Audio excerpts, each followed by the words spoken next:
What's up, Hope City? I hope you guys are doing well. We've been studying forgiveness this past week, and Matt gave an amazing message as we kicked off this new series, and we've been talking about how Jesus forgave us. And so I want to tell you guys a story about this time in college. It was one of the hardest points in my life where I had to forgive someone.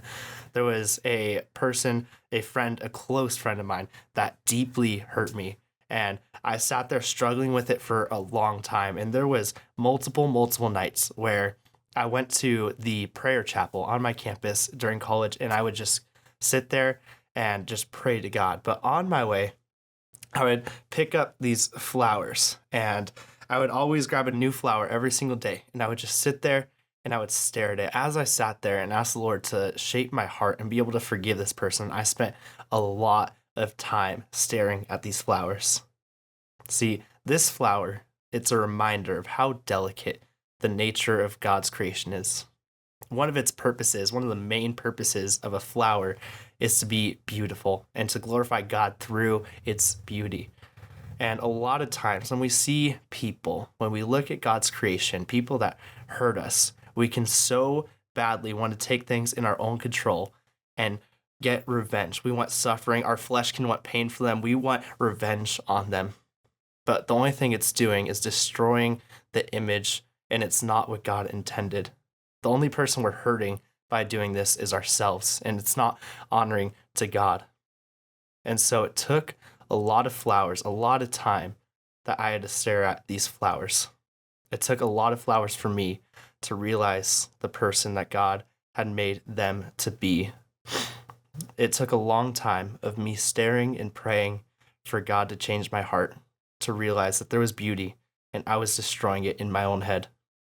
And so today I want to look at bearing one another's burdens, about forgiving even when it's difficult. And so we're looking at Colossians 3, we're starting in verse 13, and it says this: bearing with one another and forgiving one another, if anyone has a grievance against one another, just as the Lord has forgiven you, so you also are to forgive.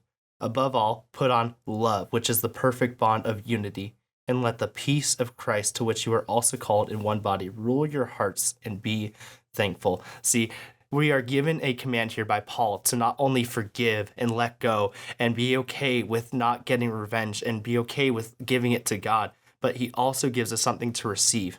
He says, put on love. That's the action call. It's to let go and to put on love and let the peace of God surround you. And it goes on to talk about getting the word just around you and being indwelled in the scripture and being prayerful and thankful and worshiping God. And that is what we are called to be. It's not just a letting go and God, like, will you please forgive them? But to remind ourselves what we are to fill that gap with, because we are called to have less of us and more of God in our lives. So today, as you go out, go look at some flowers and think about the beauty that God has made you to be and the beauty that God has made others to be, even when it's difficult. Thank you guys so much. Can't wait to see you later.